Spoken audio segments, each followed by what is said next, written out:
You know, one of the first hearings that Senator Tester had as chairman of this committee was to talk about early childhood learning.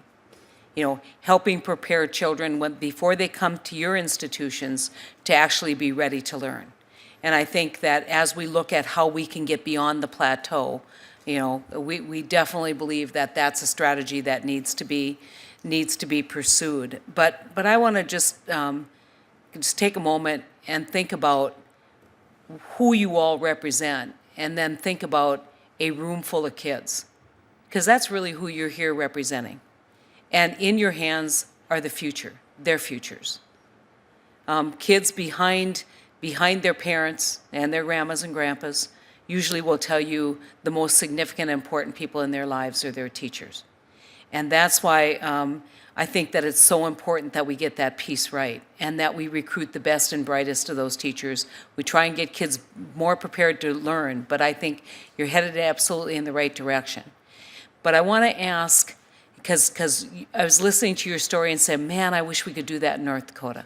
I wish we could take your program and introduce it in North Dakota. And you kind of brushed over how you actually got to the recruitment of those teachers, and how you actually, you know, what was it, pay increases, or was it, you know, additional time off, additional support, promises of more access to decision making in the classroom?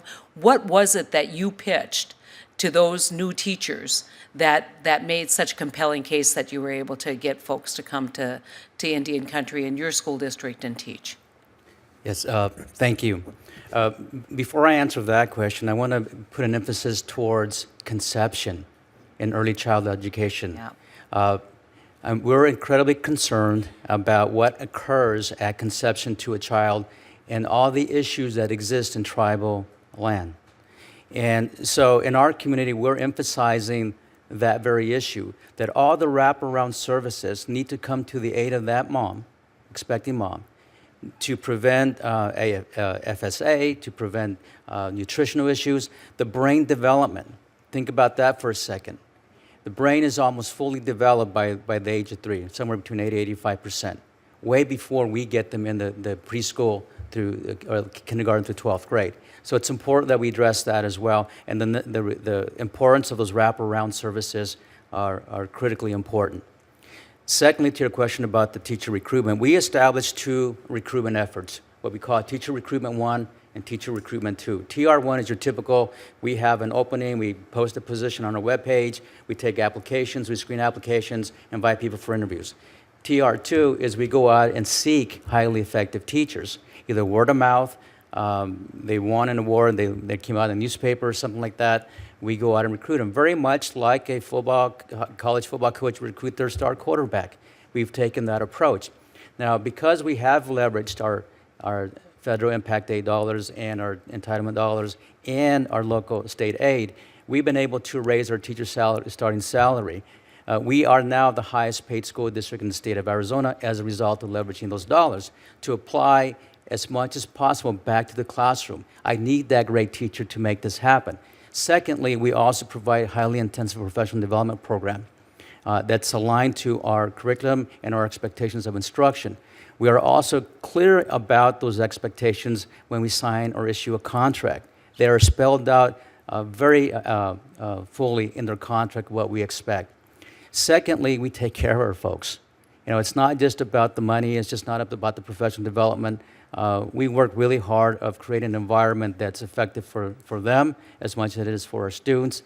We spend a lot of time in indoctrination of the Tohono O'odham culture because the majority of our teachers are not Native American, yet alone Tohono O'odham. It sounds like it is absolutely the right direction, but I appreciate your comments about, you know, don't just look at early childhood, look at all those things. And just to put a plug in, Senator Murkowski and I have introduced a commission on the status of Native American bill, because I think we have for too long siloed these issues. You know, we're here talking about K through 12 education. We talk about higher education, student attainment. We talk about public health. We talk about housing. We talk about all these issues. But at the end of the day, what we really want to do is create a much better environment, word go, for Native American children.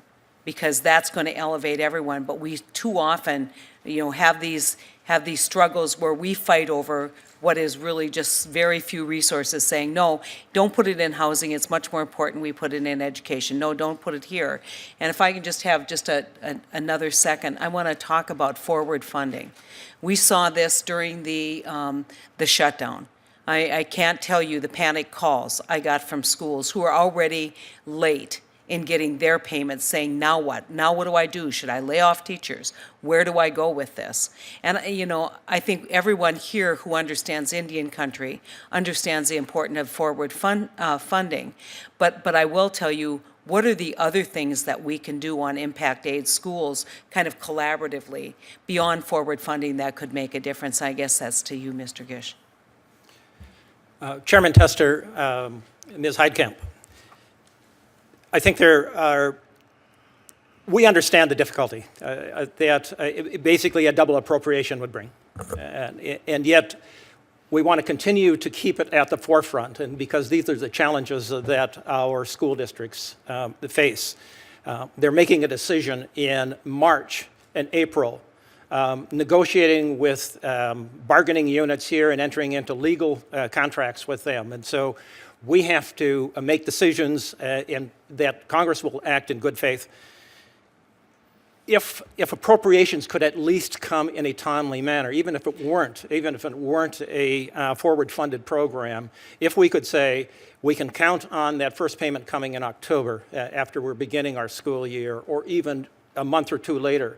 But there have been times that we've had to face no funding until midwinter, until February and March. That means that our school districts are out there, they are borrowing money, they are paying interest, and those dollars never return.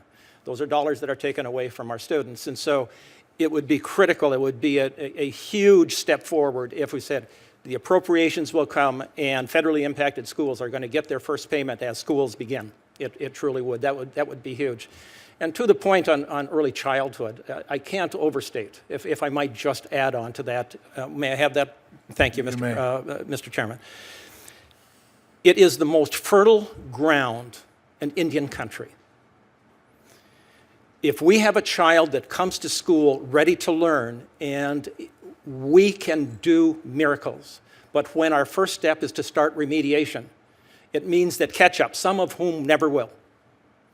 And so to Ms. Smoker Brotos, she said, we can't do it alone. That's absolutely true. We need to be able to tap into every other resource that is in the tribe, their early childhood programs, their Head Start program, put our heads together. We can do it together. So, but that piece on, if we knew that we had an appropriation and we could count on it in those early months of the fall, that would really relieve a lot of the stress and pressure and those dollars that go out of our school systems to pay interest. Thank you. Thank you, Mr. Chairman.